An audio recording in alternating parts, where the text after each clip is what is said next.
Hi guys, vile mnaniona,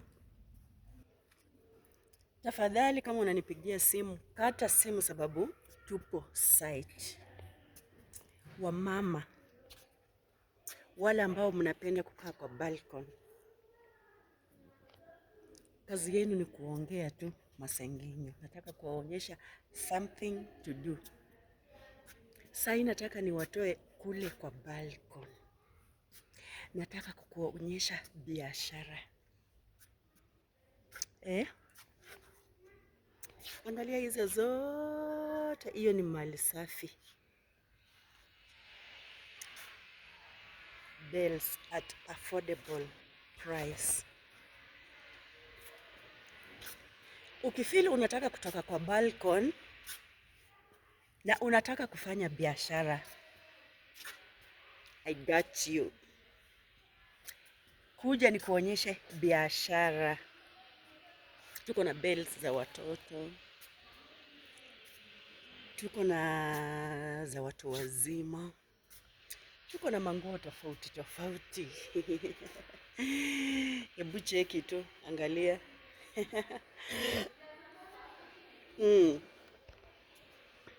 Mama, usikae kila saa unamngojea mzee ati akuletee 50 bob ndio uende ukanunue sukuma.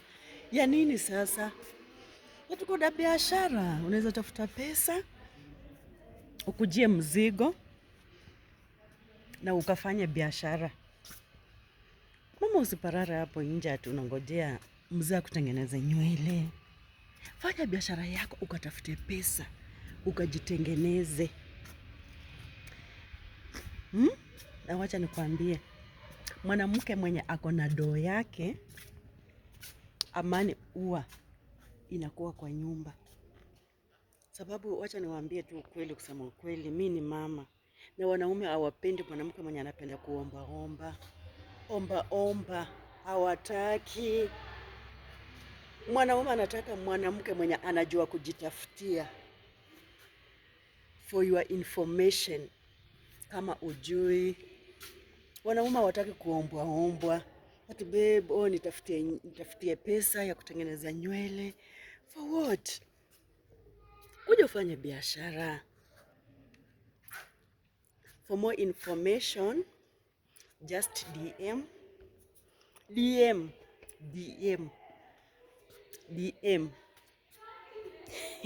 Vile utapenda kupronounce. Ona tu. Hebu nikuonjeshe. Hiyo ni nini? Hizo ni manguo. Yeah, nice. Right.